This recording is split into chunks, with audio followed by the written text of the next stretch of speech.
কালকাতে তোমার ঈদের বন্ধ। এই যে কিছু বাড়ি কাজ দিলাম পুরো রাখবা, ঈদের পরে এসে দেখুন। আমার দরকার পড়লে লাগবে 10টা বাড়ি দেন, তাও আমি ঈদের সময় লেখাপড়া করতাম না। আরে আমি তো তোমার ঈদের দিন পড়তে বলি নাই। ঈদের দিন হোক আর ঈদের আগে পরে হোক, তাও আমি লেখাপড়া করতাম না। তুমি কেন পড়বা না? ঈদের সময় পড়ালেখা করা নিষেধ। কে বলছে নিষেধ? কে কইছে কইতে পারি না, তবে নিষেধ। তোমার পড়ালেখা করতেই হবে।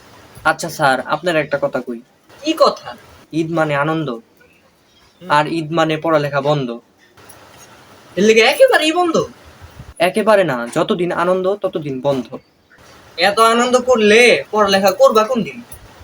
যেদিন আনন্দ শেষ হইব তার পরের দিন। আর এই আনন্দ শেষ হবে কোন দিন? পরীক্ষার আগের দিন।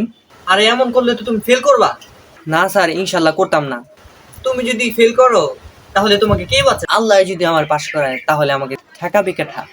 শুধু পাস করলেই হবে না, পাস করা এক জিনিস আর ভালো ভালো রেজাল্ট করা আরেক জিনিস।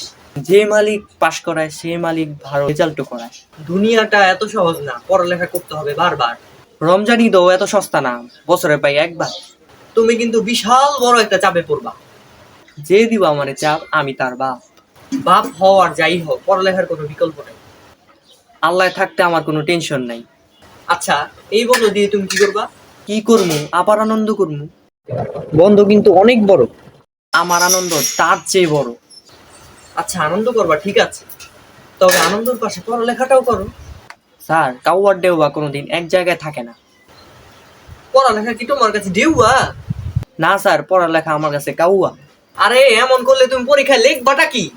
লেখা দিমু স্যার, ধরেন কোন রকম গরুর মাথা। গরুর মাথাও তো তুমি লিখতে পারবা না। তাইলে দেখুন ছাগলের মাথা। ছাগলের মাথা আর গরুর মাথা কোনটাই যদি মাথায় না আসে তাহলে তুমি কি লিখবা পরীক্ষার খাতায়? তখন লেখা দিমু স্যার আপনার মাথা। হেই,